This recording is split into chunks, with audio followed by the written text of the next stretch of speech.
오늘 세 번째 시간입니다. 요한복음 서문 아직 도입 부분을 마치질 못했네요. 1장 1절서부터 18절까지가 요한복음의 도입 부분이고 서문에 해당되는데, 사실 이 안에도 엄청난 양의 참 진리가 함축되어 있고 압축되어 있어서 이거를 한 구절 한 구절을 좀 더 자세히 하자면 정말 끝이 없을 것 같아요. 그래서 적당한 선에서 우리가 이번에 필요한 만큼 공부하고 또 주님께서 기회를 주실 때 또다시 공부할 수 있도록 그렇게 하려고 합니다. 자, 그래서 우리는 지난번에 1장 1절서부터 5절까지 생명에 관해서 말씀을 드렸습니다. 그렇죠? 하나님께서 신성한 생명이신 분, 그런데 그분은 영원토록 하나님과 동등한 본질적인 하나님이시다. 그런데 그 하나님께서 1장 3절에 창조의 권능을 나타내시고 생명을 사람들에게 주셨는데 그 생명이 사람들의 빛이라, 이렇게 말씀을 드렸고요. 그 다음에 6절서부터 13절까지는 빛에 대해서 말씀을 드렸습니다. 우리 각자에게 생명을 주셨는데 그 생명이 우리의 빛인데 그 빛은 소문자 라이트, 빛이라 그랬고, 참 빛이신 분은 예수 그리스도, 대문자로 되어 있었죠. 참 빛이신 예수 그리스도께서 이제 이 땅에 찾아오셨는데, 안타깝게도 자신을 창조해 주신, 자신을 만들어 주신 창조주를 세상이 알지 못하였다, 이렇게 써 있네요. 10절. 그분께서 세상에 계셨으며 세상이 그분에 의해 만들어졌을 때 세상이 그분을 알지 못하였고, 지금도 우리 주변에 얼마나 많은 사람들이 예수 그리스도가 누구이신지를 알지 못합니다. 예수님이 누구시냐 그랬더니 4대 성인의 하나이옵니다, 이런 사람도 있고요. Jesus 크라이스트 슈퍼스타입니다, 그런 사람도 있고요. 유대인의 혁명가입니다, 그런 사람도 있고요. 등등등등 다양한 의견을 얘기하지만 그분이 바로 하나님이 육신을 입고 이 땅에 오신 분, 온 우주 만물의 창조주이시여 죄인들을 구속하기 위해서 십자가에 죽으신 그 바로 주님이시다 라는 사실을 모르기 때문에 세상이 그분을 알지 못하여서 거부하였는데, 대표주자가 누구냐? 유대인이었습니다. 자, 그 다음에 보세요. 11절. 세상은 그분이 누구신지를 몰랐다 손치더라도 적어도 하나님의 백성으로 택함받은 자들, 창세기 12장에서 아브라함을 조상으로 둔 그 택함받은 자들이 어찌해서 이분을 거부했는지 참 세상적 표현으로 알다가도 모를 일입니다. 아니, 구약 성경에서 그토록 하나님에 대해서 많이 알고 있다고 했고, 그 수없이 많은 것들을 하나님께서 주셔서 예수 그리스도께서 오셨을 때 바로 이분이 구약에 예언되어 계셨던 그분이구나 라는 사실을 반드시 알 수 있었는데도 불구하고 이분을 거부해 버렸다, 알면서 거절해 버린 것이죠. 얼마나 안타까운 일이 벌어졌는지 모릅니다. 자신들이 기대했던 그분이 아니셨어요. 왜냐하면 그들은 유대 민족만의 하나님, 자신의 민족을 전 세계에서 최고의 국가로 만들어서 모든 민족들을 위해 최고로 군림할 그 하나님만을 기대하고 있었는데, 메시아만을 기대하고 있었는데, 이 메시아께서 오셔서 십자가에 죽으시겠다라고 했더니 그런 메시아는 필요 없다, 이렇게 된 것입니다. 그러나 메시아께서 죽지 아니하시면 그들의 죄는 물론 온 인류 모든 죄인들의 죄값은 누가 치루란 말입니다. 온 인류의 단 한 분, 인간으로서 이 땅에 산 사람 중에 유일하게 죄가 없어서 하나님 앞에 희생제물로, 속죄 헌물로 바쳐질 자격을 갖추신 분이 단 한 분, 그분뿐이셨는데, 왜? 모든 사람이 죄를 지었으므로 하나님의 영광에 이르지 못하더니 그 누구도 다 자기의 죄 때문에 죽습니다. 부처께서도, 마호멧도, 공자도, 소크라테스도, 4대 성인 아니라 그 누구도 다 자기 죄 때문에 죽습니다. 예수 그리스도만이 죄가 없으시고 죄를 짓지도 아니하시고 죄와 상관이 없으신 거룩하시고 흠이 없는 점이 없는 완전한 분이셨으나 죄인들의 죄값을 대신 치르기 위해서 십자가에서 죽으실 자격을 갖추신 유일한 분이셨기 때문에 그분은 십자가에서 죽으실 수가 있었죠. 그런데 그 사실을 모르고 자기 민족만이 전 세계에서 최고의 민족이 되기를 원하면서 정치적인, 군사적인 그러한 메시아를 기다리고 있었던 이 유대인들은 예수 그리스도를 거부해버렸다. 11절 그분께서 자기 백성에게 오시매 그분의 백성이 그분을 받아들이지 아니하였으나 세상도 예수님을 알지 못했고 유대인은 자기 백성은 그분을 받아들이지 아니하였습니다. 거부했습니다. 그 결과 어떻게 됐습니까? 이제는 하나님께서 모든 자들에게 기회를 다 주십니다. 모든 자들에게 다 기회를 주시는데 그게 누구냐? 13절입니다. 12절입니다. 그분을 받아들인 자들 곧 그분의 이름을 믿는 자들에게는 다 하나님의 아들이 되는 권능을 그분께서 주셨으니 유대인이든 이방인이든 그 어떤 자든 이 땅에 태어난 인간이라면 아담의 후손이라면 그 누구라도 하나님의 아들 예수 그리스도를 구원자로 주님으로 받아들이기만 한다면 즉 그분의 이름을 믿기만 한다면 그분의 이름 죄들에서 너희를 구원할 자다. 구원자이신 그분의 이름을 믿기만 한다면 하나님의 아들이 되는 권능을 그분께서 주셨다. 이들은 즉 받아들여서 하나님의 아들들이 된 자들은 혈통으로나 육신의 뜻으로나 사람의 뜻으로 나지 아니하고 오직 하나님에게서 태어난 자들이니라. 하나님에게서 태어났기 때문에 우리는 하나님의 아들들이라는 이름으로 불리우게 되는 것입니다. 그래서 이 엄청난 선언 12절과 13절은 온 우주에서 천지가 개벽하는 어마어마한 선언이죠. 그렇죠? 아무 조건 없어요. 하나님께서 자신이 인간의 몸을 입고 이 땅에 와서 모든 것을 다 이루어 놓으시고 누구든지 나를 받아들이기만 한다면 내 이름을 믿기만 한다면 그를 하나님의 아들들이 되는 권능을 주겠다. 이렇게 선언했습니다. 그렇죠? 그래서 설명하기를 사람의 혈통으로 안 됩니다.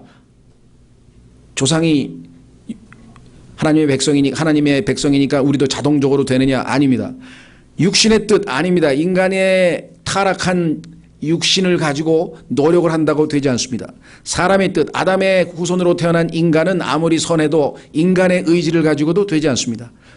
타락한 인간이든 타락지 않은 인간이든 그 혈통으로든 그 어떠한 인간적 방법으로 되지 아니하고 오직 하나님에게서 태어나야 합니다.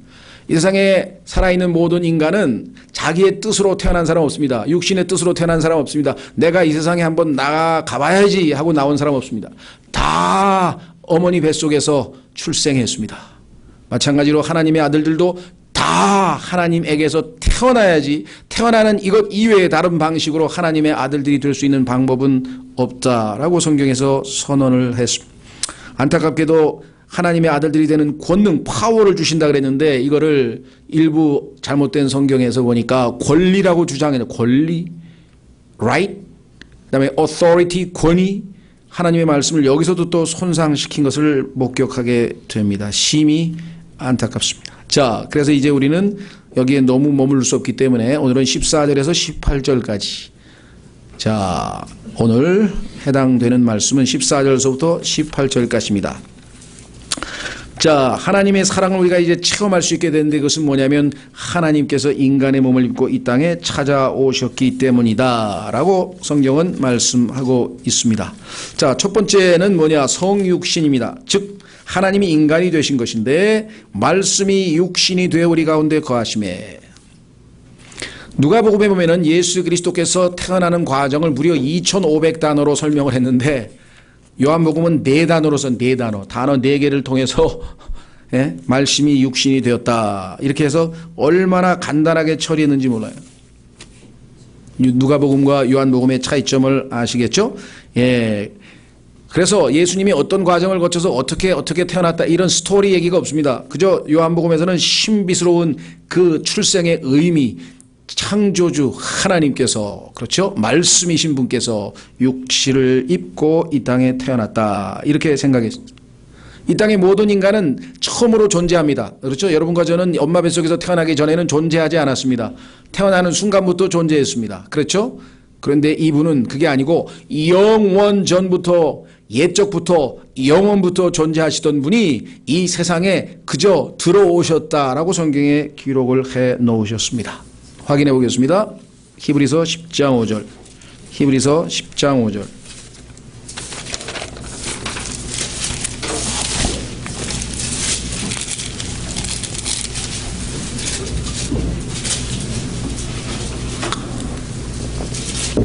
히브리서 10장 5절, 이분은 우리처럼 그렇게 태어나면서 존재가 시작된 그런 분이 전혀 아니십니다. 히브리서 10장 5절, 그러므로 그분께서 세상에 들어오실 때에 이르시되 희생물과 헌물은 주께서 원치 아니하시고 오직 나를 위하여 한 몸을 예비하셨나이다. 그분은 이 땅에 태어날 때 몸이 필요했어요. 그래서 마리아라고 하는 한 여인의 뱃속에다가, 그렇죠? 그분이 태어나셨을 때 사용하게 될 몸을 예비해 놓으시고, 그분은 셋째 하늘에서 저 높은 곳에서 이 지상에 한 피조물, 창조물의 뱃속으로 들어가시기 위해서 이 땅에 오셨다. 그래서 5절에 보니까 그분께서 세상에 들어오실 때 그랬죠? 여러분과 저처럼 그런 방식으로 태어나신 분이 아닙니다. 그렇죠? 놀랍습니다. 그래서 그분은 아주 신비하신 분이심을 요한복음 1장 14절에서 우리가 확인해 볼 수가 있습니다. 말씀이 육신이 되어 우리 가운데 거하심에. 자, 그런데 이 말씀이 육신을 입고 분명히 이 땅에 오셨는데 그것을 부인하는 자들이 있었습니다. 자, 성경에 보니까 그런 이단들이 있는데 조심하라고 사도 요한이 계속해서 자기의 또 다른 서신서에서, 요한복음 이외의 서신서에서 경고를 해 놓았죠. 요한복음 4장, 요한일서 4장, 요한일서 4장, 요한일서 4장. 기독교계에는 예수 그리스도가 인간일 뿐 참 하나님은 아니다, 이렇게 믿는 이단이 있는가 하면, 예수 그리스도는 참 하나님일 뿐 인간은 아니다, 이런 이단이 있어요. 두 종류가. 그런데 성경에 따르면 예수님은 참 하나님이신 분이 인간의 몸을 입고 이 땅에 오셔서 참 하나님이시며 참 인간이신 분이시다, 이렇게 되어 있어요. 이것은 이해가 될 수 있는 게 아닙니다. 이건 믿어야 되는 거죠. 하나님 말씀을 따라. 자, 요한일서 4장 1절.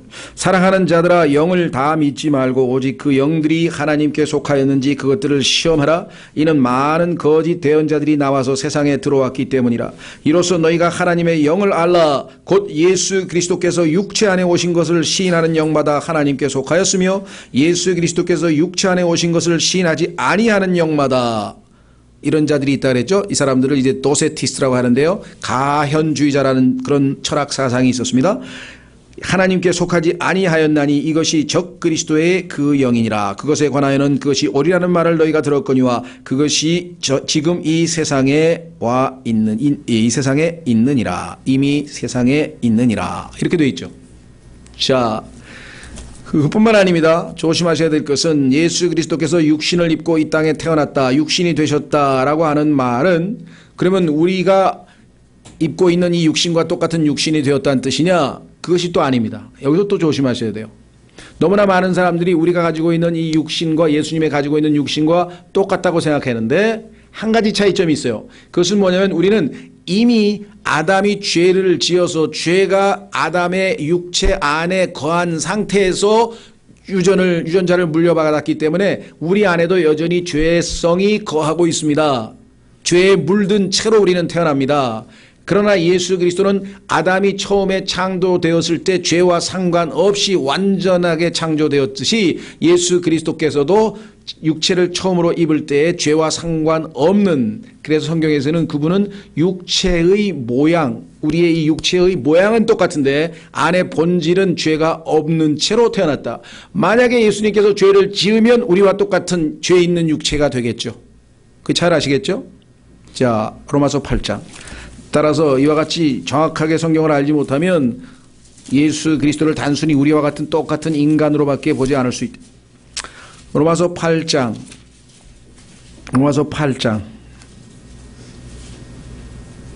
3절. 로마서 8장 3절. 율법이 육신으로 말미암아 연약하여 능히 하지 못하는 것을 하나님께서는 하셨나니 곧 자신의 아들을 죄 많은 육신의 모양으로, 아시겠죠? 죄 많은 육신의 모양으로 보내시고 또 죄로 인하여 육신 안에서 죄를 정죄하셨느니라. 그러니까 예수 그리스도의 육체는 죄와 상관없는 그러한 육체이기 때문에 산 희생물로 속죄 헌물로 하나님 앞에 바쳐질 자격이 있는 것이죠. 구약 시대도 하나님께 헌물을 바칠 때 거기에 흠이 있거나 점이 있거나 조금이라도 문제가 있는 것은 절대로 하나님께서 받으실 수 없다는 사실을 아시죠? 따라서 예수님의 육체가 죄가 있는 우리와 같이 죄로 물든 육체였다면 결코 헌물로 바쳐질 수가 없었다는 사실입니다. 예수님께서는 이 세상에 살면서 단 한 번도 죄를 짓지 아니하고 10계명을 포함한 613가지의 유대인의 율법을 33년 반 동안 단 하나도 어기지 아니하고 완전히 다 지키셨기 때문에 하나님께서 그를 희생 헌물로 받아주신 것입니다. 그래서 말씀이 육신이 되셨다라고 하는 이 말씀 속에는 얼마나 많은 얘기를 해야 될지 모르겠어요. 그렇죠? 더 이상 진전하면 뭐 끝이 안 날 것 같아요. 그래서 이 정도까지만 지금 말씀드리고 또 그 다음에 다음 기회에 또 나오면 더 말씀을 드리겠습니다. 자, 말씀이 육신이 되어 우리 가운데 거하심에, 이 엄청난 말씀이죠. 이 지상에 살아셨다, 이 지상에서 사셨다 이 말이죠. 우리 가운데 거하셨으니까. 그러니까 온 우주 만물을 창조하신 하나님께서 인간의 몸을 입고 이 땅에서 처음에 엄마 뱃속에서부터 지내시고 나온 다음에 어머니의 젖을 빨고 품에서 자라시고 부모로부터 교육을 받고 결국은 30살에 돼서야 본격적으로 하나님의 뜻을 이루기 위해서 공생애를 시작했지만 그 30년간의 과정을 다 거치시면서 여러분과 저처럼 인간으로서의 모든 쓰라린 고통스러운 즐거운 모든 체험들을 다 하셨다.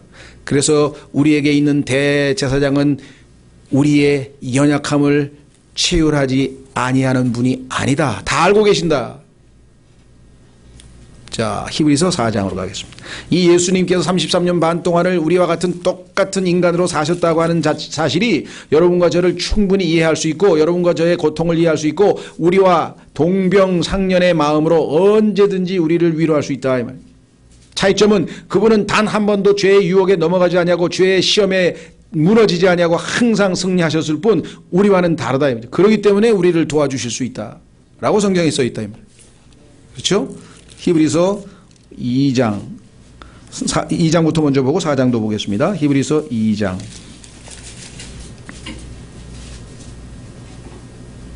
18절 그분께서 친히 시험을 받아 고난을 당하셨은즉 시험 받은 자들을 능히 구조할 수 있느니라. 4장 15절 우리에게 계신 대제사장은 우리의 연약함의 감정을 몸소 느끼지 못하는 분이 아니요.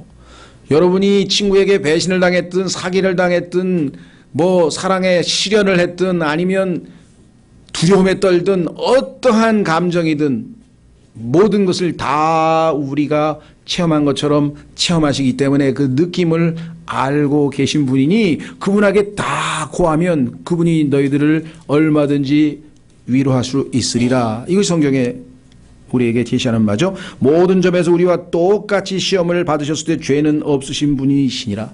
그러므로 이런 분이시니까 우리가 긍휼을 얻고 필요한 때에 도우시는 은혜를 얻기 위해 은혜의 왕좌로 담대히 갈 것이니라 하고 말씀하셨죠. 다시 돌아옵니다. 요한복음 1장 말씀이 육신이 되어 우리 가운데 거하심에 자 우리가 그분의 영광을 보니 아버지의 독생하신 분의 영광이요 은혜와 진리가 충만하더라. 자, 이 거한다고 하는 단어가 또 엄청난 단어가 쓰였네요. 이 거한다고 하는 단어는 이 땅에다가 장막을 친다 이런 단어입니다. 이스라엘 백성들이 이동하다가 중간에 텐트를 칩니다. 진영을 갖추기 위해서. 또 불기둥, 구름기둥으로 인도하심을 받으면 또 움직이면 따라가고 이렇게 해서 이동하는 그 장막, 요즘 말로 하면 텐트죠. 텐트를 친다, 장막을 설치한다 그런 뜻입니다. 그러면 이 땅에서 예수 그리스도께서 오셨을 때 그분은 하나님의 성막이셨다. 1장 14절. 그런데 그것이 이동하는 임시 하나님의 거처일 때에는 성막, 그러나 확고하게 성전으로 건축물로 확고하게 세워졌을 때는 성전. 2장 22절로 가보면 2장 21절에 예수님은 자신이 성전임을, 성막일 뿐만 아니라 성전임을, 초림하시는 예수님은 지상에서는 성막이셨으나 나중에 재림하실 때는 이 땅에서 완전히 성전이 되실 것을 계시록에서 말씀하셨죠. 계시록 2장 요한복음 2장 21절에 그러나 그분께서는 성전인 자기 몸을 가리켜 말씀하셨더라. 그렇다면 여기서 예수님께서 성막이라고 하는 사실을 우리가 공부하려면 여기서 뭘 공부해야 되겠습니까? 성막 전체를 다 공부해야 되는데 성경에서 50장에 걸쳐서 얘기를 하고 있어요. 하나님께서는요, 창조에 대해서는 창세기 1장 한 장밖에 기록을 안 했어요. 그런데 성막, 자기가 바로 성막이잖아요.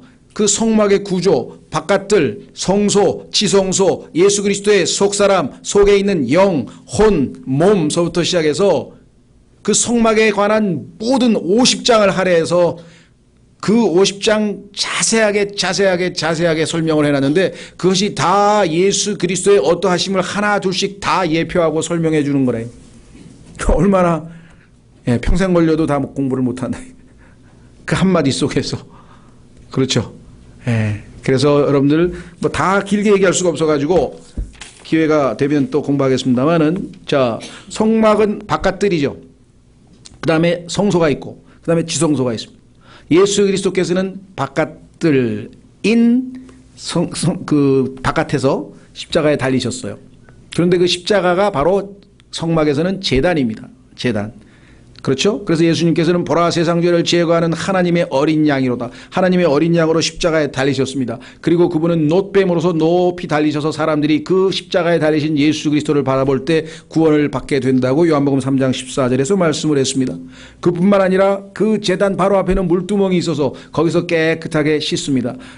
베드로가 비록 피로 예수님의 보혈로 다 온몸이 씻겼지만 발을 씻어야 한다는 것처럼 여러분과 제가 예수님의 보배로운 피로 씻음을 받고 이 땅에서 살아가지만 하루 이틀 살면서 발에 묻는 모든 세속적인 것과 그와 같은 모든 흙 먼지들을 말씀의 물로 씻어야 하듯이 물두멍이 놓여 있고, 그래서 하나님과의 교제를 회복하게 되고, 그리고 요한복음 14장에서 예수 그리스도께서는 성소에 대해서 말씀하셨습니다. 그렇죠? 그 안으로 우리를 이끄는데, 성소 안으로 들어가니까 진설병, 진열하는 빵이 놓여 있고 한쪽에는 등잔빛이 있습니다. 빛과 빵. 예수님은 요한복음 8장에서 나는 세상의 빛이요, 9장 5절에서 나는 세상의 빛이요, 요한복음 6장 35절에서는 나는 하늘에서 내려온 빵이라, 생명의 빵이라. 빵이고 예수님, 빵이신 예수님, 빛 되신 예수님을 성소 안에서 만날 수 있잖아요. 그 안으로 더 들어가면 요한복음 17장에 하나님 앞에 기도하시는 예수 그리스도, 우리의 향이 돼서, 기도가 향이 돼서 하나님 앞에 올라가는 그 지성소가 다름 아닌 예수 그리스도이심을 나타내기 위해서 요한복음 17장에서 예수님은 기도를 하고 계신다.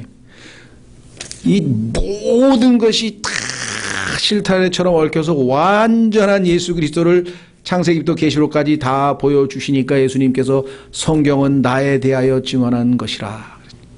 성경을 정보만 얻는 지식을 얻으면 안 됩니다. 성경을 통해서 예수님을 알게 되고 그분께 매료되고, 그래서 altogether lovely, 정말 모든 것이 아름다운 분이시구나, 이분은 정말 매력적이신 분이시구나, 그분께 더욱 매료되고 흠모하고 사모하고 사랑하고 섬기는, 이것이 신앙생활이지 성경에 대한 정보를 자꾸만 쌓아넣어서 우리가 지식을 추구하는 건 아니라는 사실을 아셔야 합니다.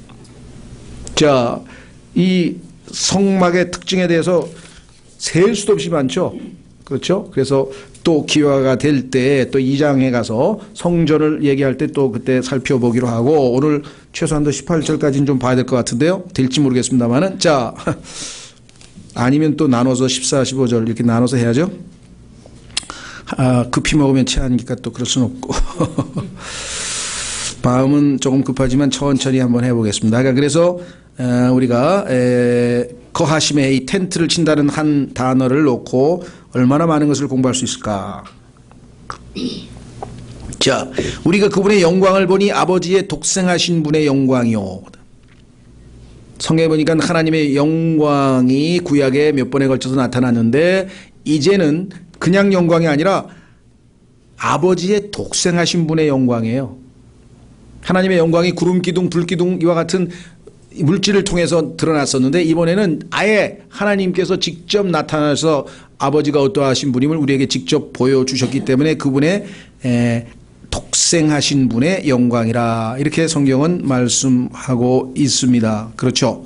자, 여기 보시면 마태복음 17장과 누가복음 9장에 보면은 예수 그리스도께서 변형산에서 완전히 영광스러운 모습으로 변화된 모습이 나타나죠. 예수님의 삶, 예수님의 말씀, 예수님의 인격 자체, 예수님 자체가 다 영광이지만 그래도 직접적으로 우리가 목격할 수 있는 영광은 바로 그 영광이죠. 자, 한번 확인해 보겠습니다. 베드로후서 1장. 마태복음 17장과 누가복음 9장에서의 예수님께서 변화돼서 영광스러운 모습으로 변모된 것을 베드로는 이렇게 간증을 하고 있습니다. 이렇게 설명을 해주고 있습니다. 베드로 후서에 가니까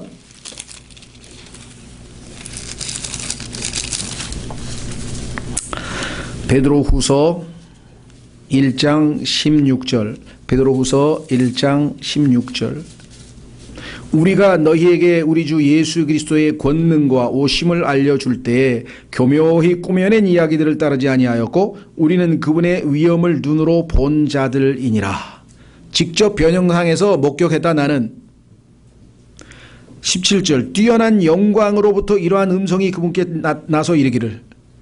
벌써 영광이 거기에 가득했어요. 그래서 뛰어난 영광으로부터 이러한 음성이 그분께 나서 이르기를 이 사람은 내 사랑하는 아들이라 내가 그를 매우 기뻐하노라 하실 때 그분께서 하나님 아버지로부터 존귀와 영광을 받으셨느니라. 이 영광을 인간으로서 직접 목격한 자들이 있었다는 사실, 그리고 그것을 우리에게 기록해 두었다는 사실을 우리가 생각하면 엄청나죠? 그냥 나타난 불기둥, 구름기둥에서 본 영광과 직접 하나님이 인간의 몸을 입고 나타나서 호련히 변모돼서 그 영광스러운 몸으로 사람들에게 자신을 드러낸 것과는 어마어마한 차이가 있을 것이라는 겁니다. 다시 돌아옵니다. 요한복음 1장 14절.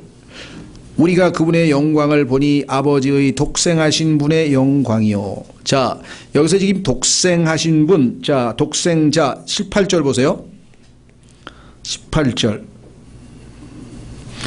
보시면 아무도 어느 때나 하나님을 보지 못하였으되 아버지의 품속에 계신 독생자께서 그분을 밝히 드러내셨느니라. 여기는 독생자, 아들이란 표현이 있고 위에는 그냥 독생 only begatten이라고 되어 있으니까 아들이란 말은 여기는 지금 안 나와 있는데요. 그렇죠? 그런데 이 단어는 우리에게 혼돈을 줍니다. 일반적으로 우리는 예수 그리스도께서 독생자라고 하는 말은 태어난, 즉 탄생과 관련되어서만 생각을 하고 있는데, 그렇죠? 예. 자, 우리가 보통 영어에서 태어났다 그러면 born이란 쓰잖아요. born again, 다시 태어났다 할 때 born. 그런데 여기는 born이란 단어가 아니고 begotten이라는 단어인데, 이 단어는 단지 생명의 출생과 관련된 그런 표현이 아닙니다. 아들이 지니고 있는 지위와 위치에 대한 그런 아들을 드높이는 칭호예요. 칭호. 그걸 어떻게 알 수 있느냐? 예수님은 셋째 하늘에 계실 때부터 하나님의 독생하신 아들이야. 그러니까 이게 우리말로는 독생이라고 해서 이 생자, 이 탄생자와 연관시켜서 번역을 하면 의미가 축소되는데 어쩔 수가 없어요. 우리말로 어떻게 번역을 할 수가 없어요. 자, 어떻게 그걸 알 수가 있는가? 이것은 예수님이 태어나서 하나님의 유일한 외아들이다, 이런 뉘앙스가 전혀 아닙니다. 일반적으로 그렇게 알고 있는데 그것은 어떻게 알 수 있는가? 자, 히브리서로 가보겠습니다. 조금 어렵습니다만 이 단어가 성경에서 갖고 있는 뉘앙스를 좀 알았으면 좋겠어요. 왜냐하면 히브리서 10장을 보세요.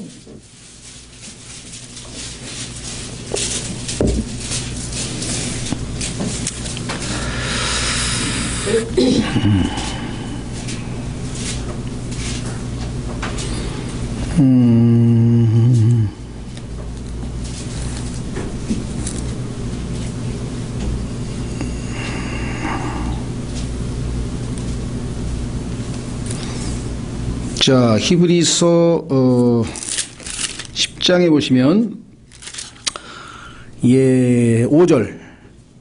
그러므로 그분께서 세상에 들어오실 때 이르시되 희생물과 헌물은 주께서 원치 아니하시고 오직 나를 위하여 한 몸을 예비하셨나이다. 죄로 인한 번제 헌물과 희생물들은 주께서 기뻐하지 아니하시나이다 하면서 쭉 설명할 때 지금 예수님께서는 단지 태어나면서 하나님의 아들이 된 게 아니라 이미 하나님의 아들이신 분이 세상으로 들어오셔서 아까 뭐라 그랬습니까? 육체만을 취했다, 이렇게 돼 있죠. 그렇죠? 예, 그래서 예수 그리스도는 성경에서 지금 시간이 없으니까 3번에 걸쳐서 begotten, 다시 말하면 우리말로는 이제 독생자라는 표현이 있었는데 예수님의 탄생 때, 그다음에 예수님께서 부활하실 때, 그리고 예수님께서 승천하실 때 세 번에 걸쳐서 예수님의 이름을 독생하신 분이라 붙였는데 우리는 태어날 때 예수님이 외아들로 태어났다 이렇게 생각하는 거예요. 아닙니다. 탄생, 부활, 승천 때에 예수님의 칭호를 붙일 때 그분에게 begotten son, begatten이라는 말을 써서 그분의 칭호가 굉장히 존귀한 칭호라고 하는 사실을 우리에게 보여주는데 그거는 따로 나중에 기회 있으면 테마를 정해서 또 공부하도록 하겠습니다. 그러니까 일반적으로 생각하는 것처럼 하나님의 유일한 한 명의 아들, 외아들이다 그런 뉘앙스가 아니라는 사실 조금 이해를 하시면 좋겠네요. 자, 다시 돌아옵니다.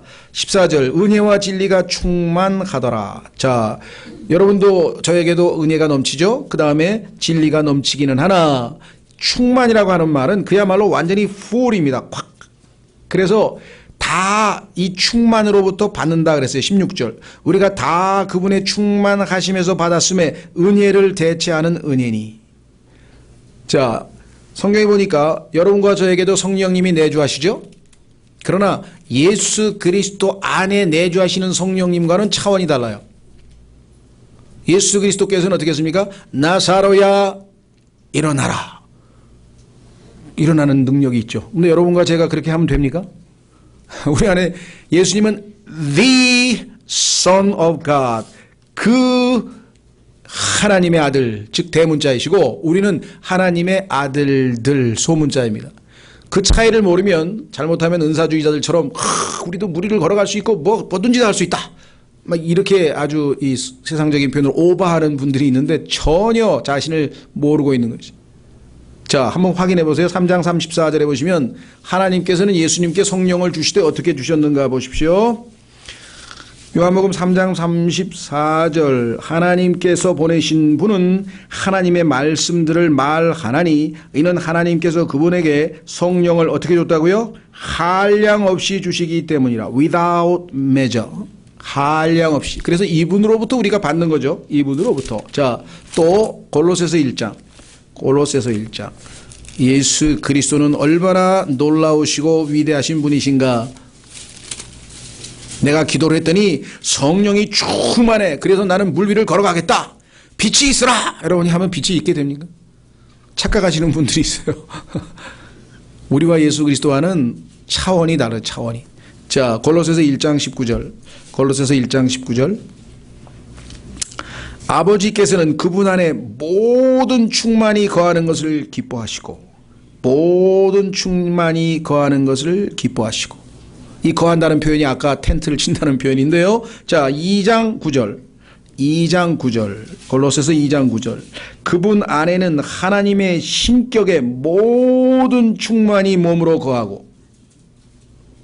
이해가 되세요?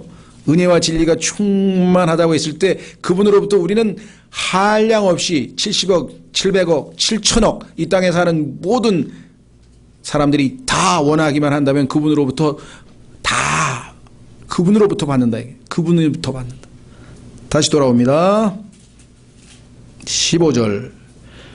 요한이 그분에 대해 증언하며 외쳐 이르되. 자, 드디어 이제 침례인 요한이 이렇게 외치네요.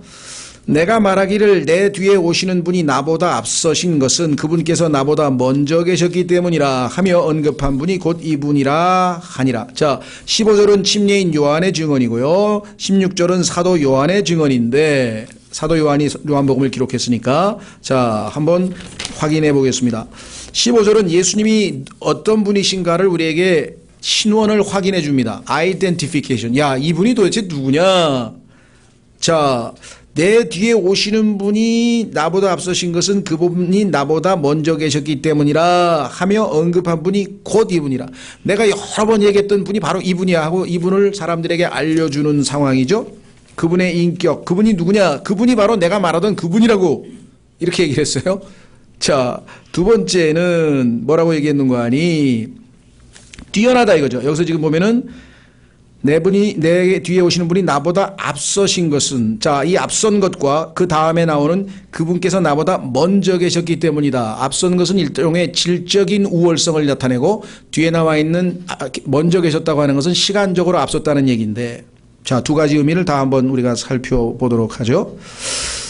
자, 예수 그리스도께서 첫 번째 침례인보다 앞서신 분이다. 훨씬 뛰어나신 분이다. 그거는 뭐 침례인 요한의 고백을 할 수 있죠. 뭐라고 얘기했습니까? 신발을 끈을 풀기도 모자라다. 이렇게 얘기를 했죠. 자신과 예수님과의 차이를 나타내면서 자기는 예수님의 신발 끈도 제대로 풀을 수 있을 정도도 안 된 정도라고 얘기를 했으니까 예수님의 탁월성에 대해서 우월성에 대해서 뭐 침례인 요한과 비교한다는 것은 뭐 비교할 필요도 없죠. 상식적으로 우리가 충분히. 근데 문제는 이제 두 번째 있어요. 그분께서 나보다 먼저 계셨기 때문이라는 말은 도대체 무엇인가? 분명히 성경을 읽어보니 누가복음에 또 다른 복음서 읽어보니 침례인 요한이 태어난 후 6개월 후에 예수님은 태어났다 이 말이죠. 그런데 6개월 후에 태어난 사람이 자기보다 먼저 있었다 그랬으니까 이게 무슨 말이겠습니까? 예수 그리스도의 그분의 영원성에 대한 얘기겠죠. 그렇죠? 예수 그리스도께서는 영원 전부터 항상 하나님과 함께 계셨던 분이시잖아요. 그렇죠. 처음에 그분께서 1장 1절에 우리 금방 읽었잖아요. 요한복음 1장 1절에 처음에 말씀이 계셨고 In the beginning was the word. 그 말씀이 하나님과 함께 계셨고 그 말씀이 하나님이셨다고 했으니 예수님은 영원 전부터 창세기 1장 1절에 이전에 아버지와 함께 아버지와 아들과 성령의 모습으로 계셨던 분이시다 이 말이겠죠. 그뿐이 아니고 실제로 예수님께서는 이 지상에 여러 번 나타나셨어요. 하나님은 눈으로 볼 수 없는 분입니다. 이 지상에 눈으로 볼 수 있는 하나님으로 나타나신 분은 다 예수님이에요. 창세기 3장에서 아담과 누가 대화를 했겠어요? 당연히 예수 그리스도께서 나타나신 것이겠죠. 그 다음에 모세와 대화를 누가 했겠어요? 떨기나무에서. 당연히 예수 그리스도겠죠. 아브라함과 누가 대화를 했겠어요? 나타나신 하나님 예수 그리스도께서 하셨겠죠. 가장 명확한 것은 다니엘서에 보니까 분명히 세 사람이 지금 그 사자굴에 던져졌는데 거기 보니까 4명이 다니고 있는 것처럼 보였어요. 이렇게 보니까 그 한 분이 하나님의 아들을 같더라고 예수님의 이름이 써 있잖아요. 그럼 예수님은 인간의 몸을 입고 나타나기 전에 이미 여러 번에 걸쳐서 자신의 모습을 드러내셨다는 사실을 우리가 알 수 있죠. 확인해 보겠습니다. 다니엘서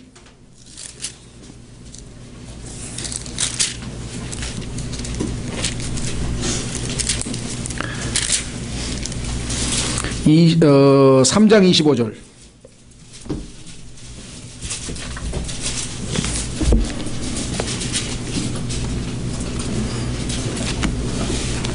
뭐라고 되어 있나 한번 보십시오. 자세히. 다니엘서 3장 25절에 제가 한번 읽어보겠습니다. 이렇게 되어 있네요. 왕이 또 말하여 가로되 내가 보니 결박되지 아니한 네 사람이 불 가운데로 다니는데 상하지도 아니하였고 그 넷째의 모양은 신들의 아들과 같도다. 이게 지금 내가 읽은 게 개역성경이에요. 여러분 깜짝 놀랐죠? 이게 뭔 읽냐? 개역성경이 이렇게 신들의 아들과 같다고 되어 있어요. 그런데 정확한 성경은 뭐라고 되어 있습니까? 그 넷째의 형체는 하나님의 아들과 같도다 하더라. The Son of God. 이게 예수님의 칭호잖아요. 이 예수님 즉 하나님의 아들을 믿음으로 생명을 얻게 하기 위해서 요한복음을 기록했다고 요한복음 20장 31절에 요한복음의 기록 목적을 우리에게 알려줬잖아요. 무슨 말인지 이해가 되시겠어요? 그러니까 예수 그리스도는요 이미 수없이 많이 현현 나타나셨었어요. 다만 현재 여러분과 저와 같은 인간의 육체를 입고 나타나신 것은 2000년 전에 베들레헴에서 태어나신 게 처음일 뿐. 무슨 말인지 이해가 되시겠죠? 그러니까 요한은 하나님으로부터 벌써 이분은 뭐예요? 자기보다 훨씬 먼저 계신 분이시라는 사실을 알고 있었던 것이겠죠? 이해가 되시죠? 예. 자, 그래서 16절 우리가 다 그분의 충만하심에서 받았음에 은혜를 대체하는 은혜니. 은혜 한 번 받고 끝나는 게 아니죠. 자, 확인해 보겠습니다. 두 구절을 보면 이해가 되시겠죠. 에베소서 2장 16절까지만 해야 되겠네요. 오늘은요 에베소서 2장 8절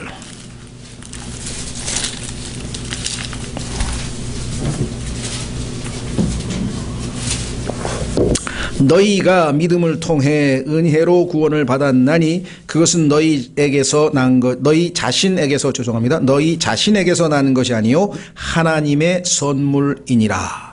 자, 그러면 여기 분명히 뭐라고 되어 있습니까? 은혜로 구원을 받았나니. 그래서 이거를 saving grace라 해요. 구원받을 때 주시는 은혜. 아무 한 일이 없는데 거저 자격이 없는 자에게 주신 거니까 은혜라고 한다 그랬죠? 예. 자, 그런데 은혜 한 번 받고 끝나는가? 아니죠. 은혜를 대체하는 은혜. 한량 없으시니까 충만하심에서 받으니까 계속해서 우리에게 은혜가 필요하게. 오늘도 은혜가 필요하고 내일도 은혜가 필요하고 모레도 은혜가 필요하고 은혜 없이는 단 한순간도 살 수 없는 거예요. 그래서 바울이 뭐라 그랬습니까? 나의 나 된 것은 하나님의 은혜로다. 지금까지 내가 몇십 년 동안 주님을 섬기고 살았는데 내가 지금까지 몇십 년 동안 지낸 이 모든 것의 원동력은 하나님의 은혜라. 자, 로마서 5장.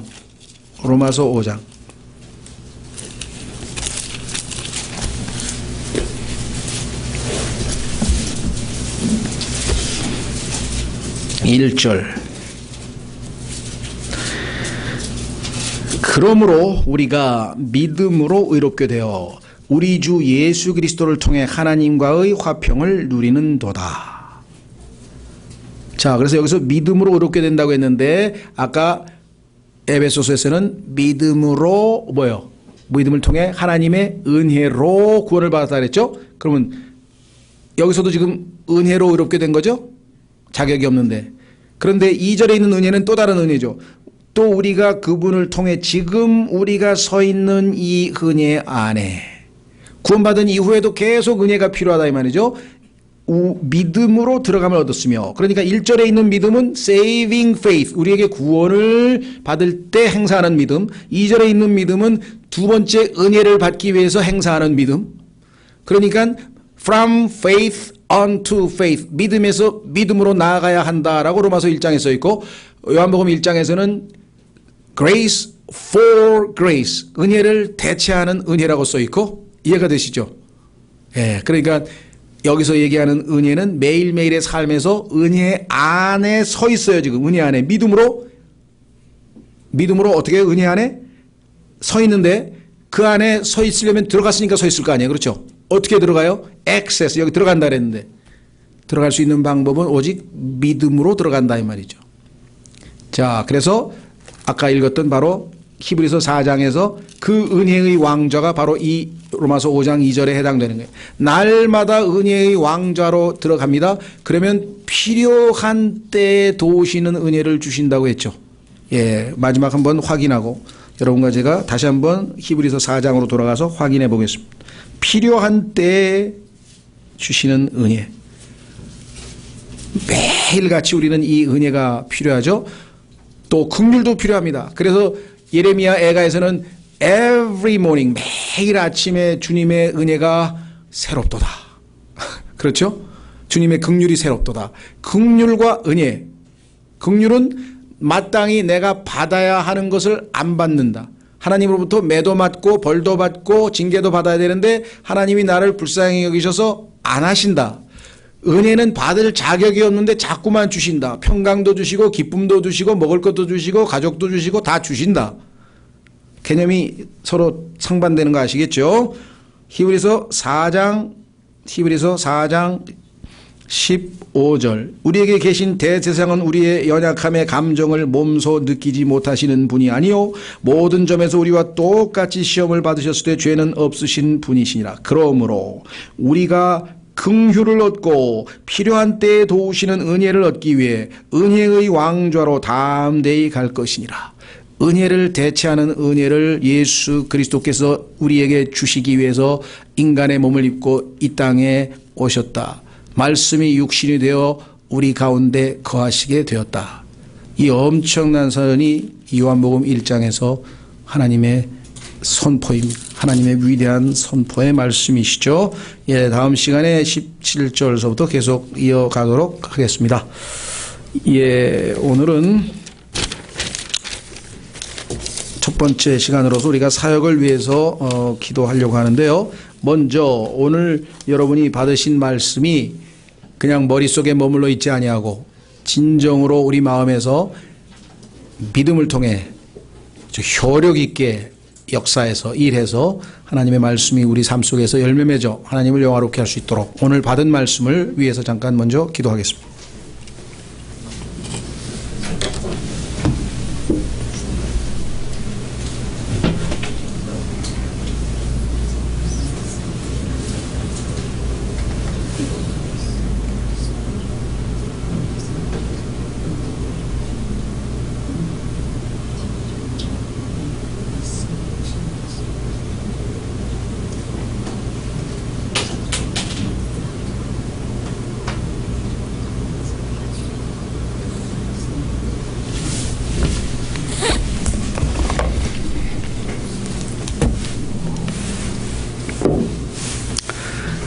예, 오늘 저희가 사역을 위해서 기도하는데 첫 번째는 우리 말씀의 사역자들을 위해서 좀 기도하려고 합니다. 교회의 모든 사역은 하나님의 모든 사역은 다 하나님의 말씀을 통하여 이루어지죠. 창조 사역도 빛이 있으라고 말씀의 사역을 또 우리의 구원 사역도 하나님의 말씀을 믿을 때 우리가 구원을 얻고 여러분과 저가 성장해서 변화되고 하나님을 영화롭게 하는 이러한 모든 것들이 다 하나님의 말씀의 사역으로 이루어집니다. 그래서 교회에서 1차적으로 말씀의 사역자들 여기에는 이제 주일학교 교사까지 포함해서 하나님의 말씀을 하여간 공적인 장소에서 선포하는 모든 사람들에게 하나님께서 함께 하시고 은혜를 더하시고 정말 동행하시고 본인들이 이 말씀의 사역에 더욱더 하나님 앞에 겸손하게 임할 수 있도록 말씀의 사역자들을 위해서 먼저 기도하겠습니다.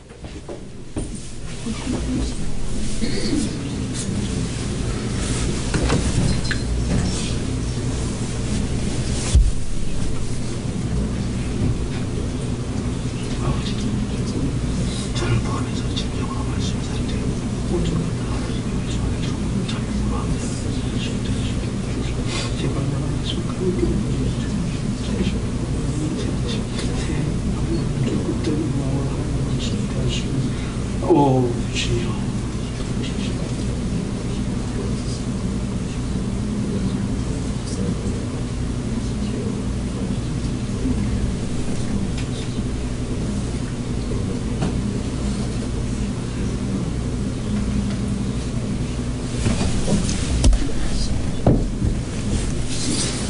예. 두 번째는 저희가 이제 이번 금년에 여러 가지 이제 그 상황이 또 무르익고 그래서 우리가 이 섬기는 봉사자들 특히 이제 책임자들을 이렇게 선정하고 그분들 중심으로 해서 이제 본인들 누구든지 다 섬길 수 있는 그런 조직을 어느 정도 좀 갖춰 나가려고 합니다. 그래서 책임되시는 형제님들이 기도를 통해서 맡은 바 기쁨으로 잘 섬기게 하시고 성도들도 자발적으로 뜨거운 마음으로 뜨거운 영으로 하나님을 잘 섬겨서 정말 이제는 우리가 이 예수님께서 내가 섬기기 위해서 이 땅에 왔다. 나는 섬김을 받으러 온 것이 아니다 라고 하신 그 예수님의 마음을 우리가 다 품고 합당한 모든 지체들 섬기는 지체들 되게 해 주시도록 기도하겠습니다. 고맙고 감사하시네요. 주님께서 형제들을 붙여주시고 아버지 하나님 이들의 진정으로 섬기는 마음 뜨거운 마음 사랑하는 마음 아버지 하나님 섬기시고 모든 지체들로 더욱더 이제 자진해서 자발적으로 영이 뜨거운 가운데 하나님을 사랑하고 섬기는 역사가 풍성히 더 풍성히 일어나는 교회가 되도록 주님 도우시고 하여 주시옵소서 축원하여 주시옵소서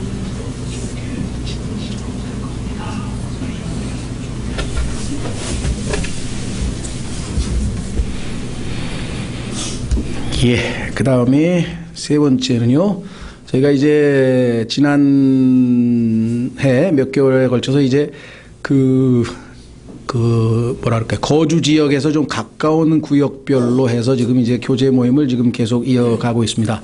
조금 활성화가 잘 되는 지역도 있는 것 같고요.